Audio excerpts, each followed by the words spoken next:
오늘 하나님께서 우리에게 주신 말씀은 시편 99편 말씀입니다. 제가 가진 구약 성경은 874면에 있습니다. 우리 같이 말씀을 9절까지 합독하도록 하겠습니다.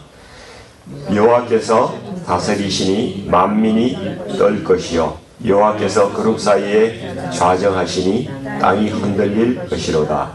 시온에 계시는 여호와는 위대하시고 모든 민족보다 높으시도다. 주의 크고 두려운 이름을 찬송할지니 그는 거룩하심이로다. 능력 있는 왕은 정의를 사랑하느니라. 주께서 공의를 견고하게 세우시고 주께서 야곱에게 정의와 공의를 행하시나이다. 너희는 여호와 우리 하나님을 높여 그의 발등상 앞에서 경배할지어다. 그는 거룩하시도다. 그의 제사장들 중에는 모세와 아론이 있고 그의 이름을 부르는 자들 중에는 사무엘이 있도다. 그들이 여호와께 간구하매 응답하셨도다. 여호와께서 구름 기둥 가운데서 그들에게 말씀하시니 그가 그들에게 주신 증거와 율례를 지켰도다. 여호와 우리 하나님이여 주께서는 그들에게 응답하셨고 그들의 행한 대로 갚기는 하셨으나 그들을 용서하신 하나님이시니이다. 너희는 여호와 우리 하나님을 높이고 그 성산에서 예배할지어다. 여호와 우리 하나님은 거룩하심이로다. 아멘. 오늘 이 말씀으로 거룩하신 하나님을 만나는 예배자라는 제목으로 말씀을 나누기로 원합니다. 시편 99편은 여기 성경에도 이렇게 나와 있지만은 따로 누군지 저자를 이렇게 밝히지 않습니다. 저자가 누구인지 알려져 있지 않죠. 아마도 이 시편 99편은 성전 예배를 드릴 때에 하나님의 거룩하심을 선포하는 그런 예배시로 이렇게 사용되었던 그러한 시편이라고 이렇게 보입니다. 이 시편 오늘 읽어 보셨지만은 세 단락으로 이렇게 구성이 되어 있어요. 3절에 보시면은 이게 시니까 후렴 구절이 있습니다. 3절에 보시면 주의 크고 두려운 이름을 찬송할지니 그는 거룩하심이로다. 5절에도 보면은 너희는 여호와 하나님을 높여 그의 발등상 앞에서 경배할지어다. 그는 거룩하시도다. 9절에 또 보면은 너희는 여호와 우리 하나님을 높이고 그의 성산에서 예배할지어다. 여호와 우리 하나님은 거룩하심이로다. 거룩하심이로다 이렇게 끝나면서 세 단락으로 이렇게 제사장이 선포하고 줄의 말씀을 쭉 읽으면은 회중들이 거룩하시도다, 거룩하시도다, 거룩하시도다 이렇게 외치는 그런 예배시라는 것이죠. 한번 해보실래요? 여호와 우리 왕께서 다스리신다. 첫 번째 단락에는 이렇게 하면은 여러분들이 그는 거룩하시도다 이렇게 한번 하시면 돼요. 한번 해보겠습니다. 여호와 우리 왕께서 다스리신다. 그는 거룩하시도다. 두 번째, 왕은 정의로우시도다. 그는 거룩하시도다. 하나님은 우리의 기도를 응답하시는 분이십니다. 그는 거룩하시도다. 그렇게 이제 예배에서 이렇게 하는 겁니다. 우리 예배에도 찬양이 있는데 이 성전 예배에서 이 시편들은 찬송가로 쓰이기도 하고 또 예배의 기도문으로 이렇게 읽혀지는 그러한 것들이죠. 그래서 한 사람이 선창하고 후창하고 이렇게 해서 이제 하나님을 영화롭게 하는 그런 시라는 것입니다. 그래서 여기 내용은 보면은 1절에서 3절까지가 하나님, 통치하시는 하나님, 그것을 선포하고 있어요. 4절, 5절 말씀은 그 하나님은 통치하시는 왕이신데 그분은 정의와 공의로 행하시는 분이시다. 재판도 올바르게 하시고 또 하나님의 의로우신 그러한 하나님이시다 하는 것을 말씀하고 있죠. 6절에서 9절까지 단락엔 그런 하나님께서 우리의 기도를 들으시고 우리의 잘못도 심판하시지만은 또 용서하시는 하나님이시다. 그것을 노래하고 있는 그러한 시입니다. 그래서 이 점진적으로 보면 세상을 통치하시는 하나님 이렇게 하면 우리가 조금 멀게 느껴지지 않습니까? 그런데 그것을 지나서 이제 4절에 보면은 야곱은 성경에서 이스라엘을 가리키는 그러한 말씀이죠. 이스라엘에게 정의와 공의를 행하시나이다. 그러니까 우리나라에 우리 민족에게 오신 하나님, 행하시는 하나님을 또 말씀하시죠. 그 다음에는 이제 제사장들 중에 기도할 때 응답하시고, 구약에서는 하나님께 회중들이 직접 기도하지 못하고 제사장들을 통해서 기도를 한 겁니다. 그러나 예수 그리스도 이후에는 어떻게 됐습니까? 우리가 직접 하나님과 대면하여 기도하는 것이죠. 그래서 여기서 제사장들을 통해서 기도하실 때에 하나님께서 응답하셨다. 우리의 삶 속에서 같이 호흡하고 같이 우리를 인도하시는 그 하나님이시다 하는 것까지 이렇게 노래하면서 하나님을 찬양하고 있습니다. 그래서 오늘 시편 말씀을 통해서 보시면은 한번 우리가 3절 말씀 한번 같이 다시 한번 읽어보겠습니다. 같이 읽어보죠. 주의 크고 두려운 이름을 찬송할지니 그는 거룩하심이로다. 이름을 찬송하라고 외치고 있습니다. 5절 말씀에 보시면은 또 하나님을 높여서 그의 발등상 앞에서 경배할지어다. 또 경배라는 말이 나오죠. 그 다음에 9절 말씀에 보면은 너희는 우리 하나님을 높이고 그 성산에서 예배할지어다.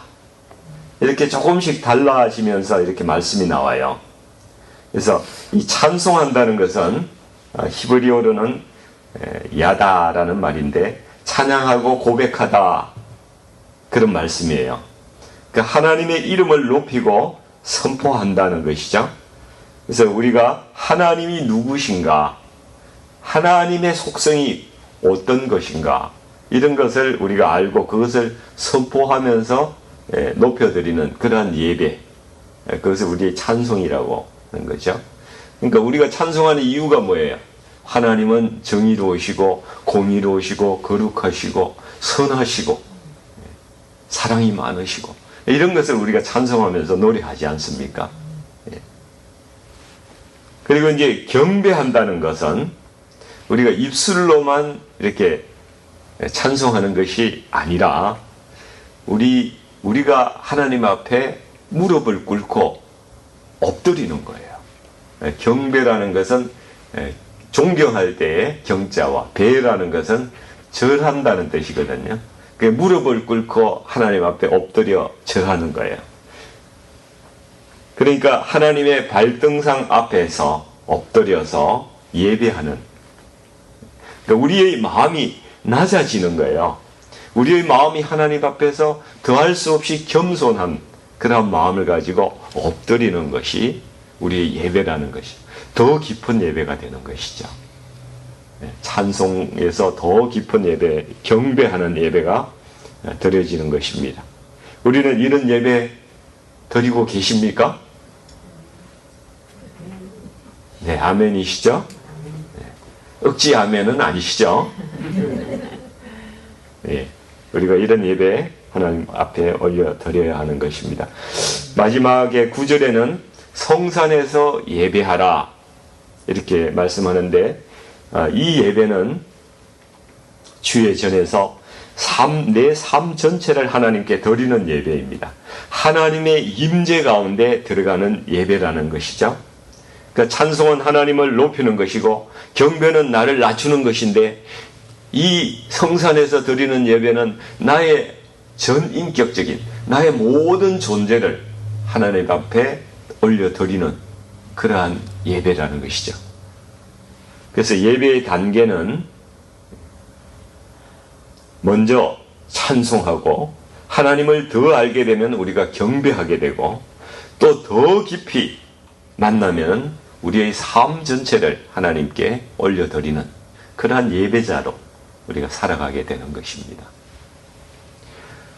우리는 정말 어떤 예배자입니까? 아브라함 이야기를 한번 해보죠. 아브라함은 자신의 생명보다 귀한 아들이 있었잖아요. 이삭. 노년에 100세에 얻은 아들. 얼마나 귀합니까? 근데 그 이삭을 하나님께 드리는 예배를 드리는 거예요.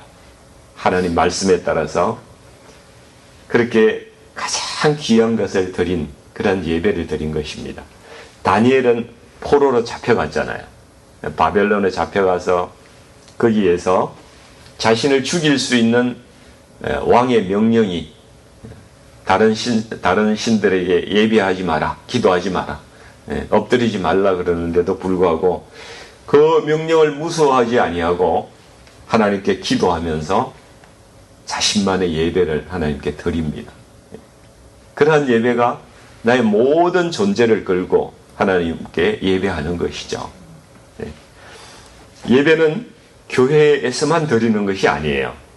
어디에서든지 내 삶을 하나님께 올려드리는 그것이 예배라는 말씀입니다. 우리 잘 아시는 우리 박정희 대통령, 박정희 대통령이 1979년에 돌아가셨어요. 그 아들이 박지만 씨라고 있죠. 외아들입니다. 이 사람이 1977년에 육사에 이제 입학을 했어요. 제가 왜 이 사람을 연도를 잘 아는가 하면은 저보다 한 해 위거든요. 한 살이 더 많은데 그때 고등학교가 갑자기 무시험이 됐어요. 그래서 그 아들 때문에 무시험 만들었다 이런 이야기가 많이 돌았었거든요. 그래서 기억을 하는데 이 사람이 육사에 입학을 했어요. 육군사관학교에. 그때 모든 사람이 절대 권력자잖아요. 대통령, 박정희 대통령 아들이 육사에 입학하니까 교장부터 교관 모든 사람들이 이 대통령의 아들을 어떻게 대우해야 되나, 어떻게 다뤄야 되나 전부 다 전전긍긍하고 고민이 많은 거예요. 근데 육사의 관례는 그때 3학년이 신입생을 한 사람씩 맡아가지고 생활 지도도 하고 이제 세워주는, 가르치고 하는 그런 관례가 있었다고 합니다. 그때 이 노병천이라는 이 학생이, 상급생이 이 박지만 생도를 맡은 거예요. 근데 이분이 마침 크리스천인 거예요. 크리스천 생도였습니다. 다른 사람처럼 눈치를 보면서 이 대통령의 아들을 어떻게 대우를 해야 되나, 아니면 원칙대로 해야 될 것인가 고민이 좀 되는 거죠. 그래서 이분이 기도하면서 준비를 해서 편지를 썼대요. 그래서 그 당시에 이미 유경수 여사가 돌아가시고 없었고, 박근혜 전 대통령이 퍼스트 레이디를 하고 있던 그런 시대죠. 그래서 퍼스트 레이디한테 편지를 써가지고 제가 이렇게 원칙대로 이 박지만 생도를 교육하려고 합니다. 괜찮겠습니까? 이제 편지에 동의를 구하고 좋다고 그렇게 하라고 회신이 와서 빡세게 교육시켰대요. 화장실 청소도 시키고 아주 철저하게 교육시키고, 그런데 크리스찬이니까 전도해서 이 박지만 씨를 크리스찬 만든 거예요. 그분이 신앙이 있어요.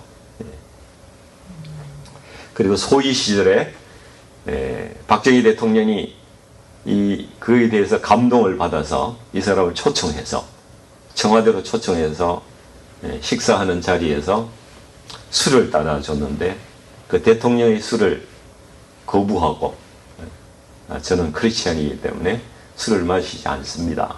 그리고 이제 안 마셨다는 거예요. 대신에 이 박근혜 전 대통령과 박정희 전 대통령을 전도했다는 거예요. 그래서 박정희 대통령이 알려지지 않은 야사인데 박정희 대통령이 내가 퇴임하면은 교회에 꼭 나갈게 이렇게 약속을 했다는 거예요. 근데 그 다음 해에 돌아가신 거예요.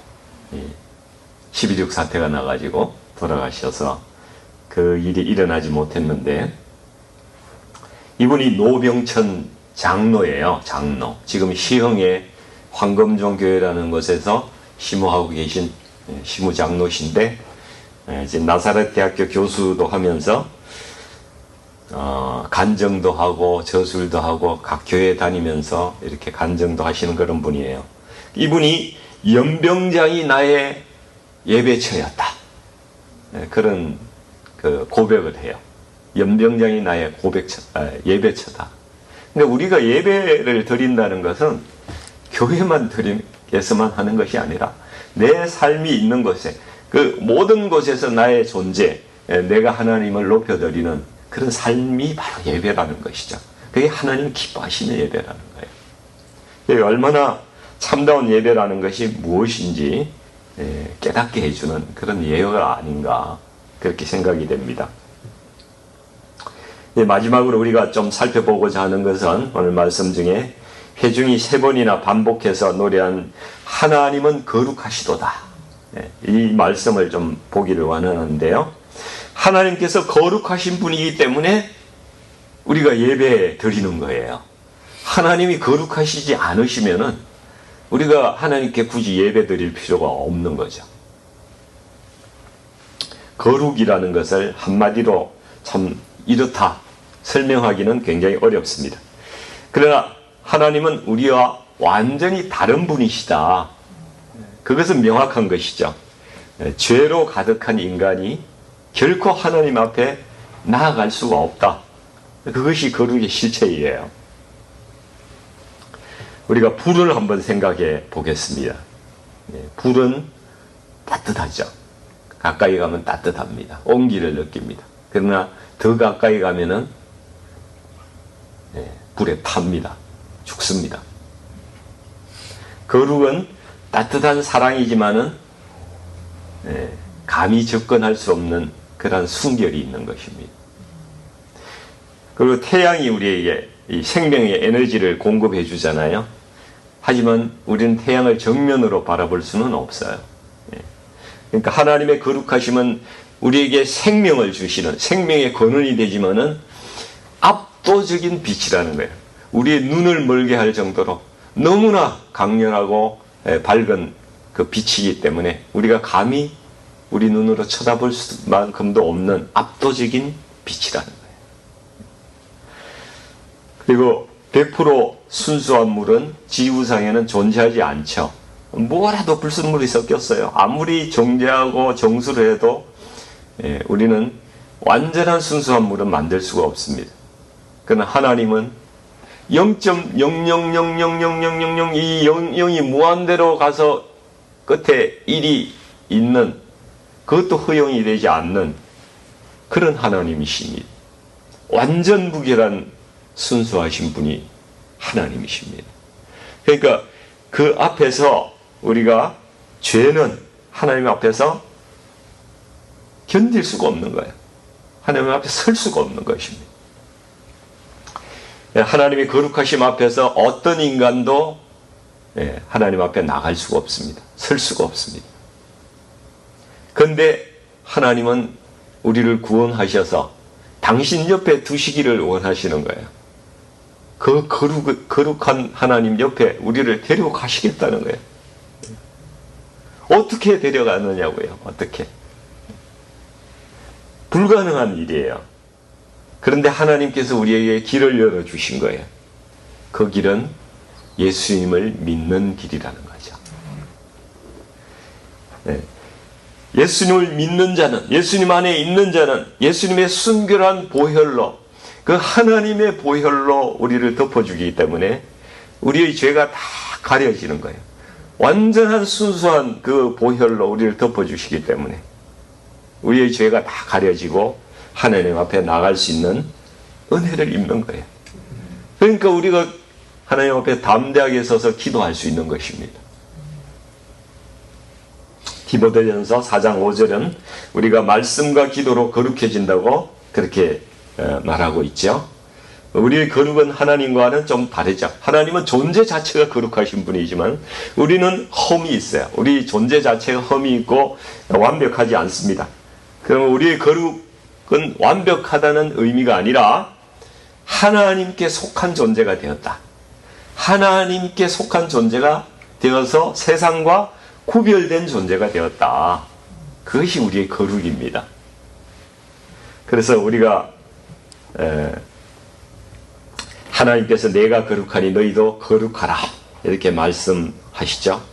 그러니까 우리는 하나님의 말씀을 삶의 방향으로 잡고 기도로 계속 하나님과 연합해서 살아가다 보면은 하나님의 거룩하심에서 흘러나오는 그 거룩하심이 우리를 점점 더 거룩한 삶으로 인도하는 거예요. 우리는 이미 예수 그리스도로 말미암아 신분이 거룩하게 된 자예요. 세상과 구별된 자라는 것입니다. 그러니까 그렇게 말씀과 기도로 살면은 결과적으로 더 세상과 확실하게 구별되는 그러한 삶을 살아가는 사람, 그런 사람이 되는 것이죠. 그게 우리의 거룩입니다.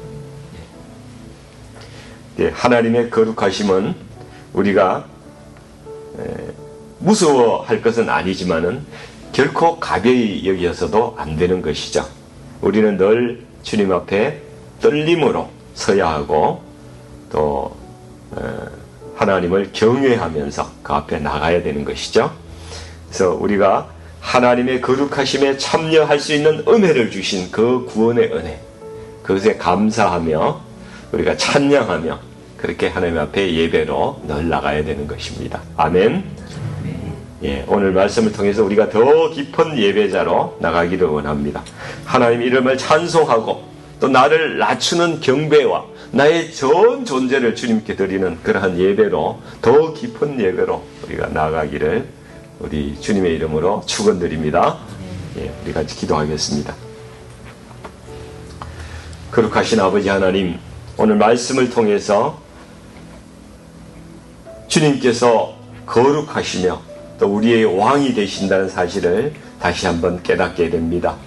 아버지 하나님, 우리의 생각과 말과 행동이 하나님의 거룩하심을 늘 닮아갈 수 있도록 하나님 저희들을 성장시켜 주시고 깨끗하게 하여 주시고 구별되게 하여 주시옵소서.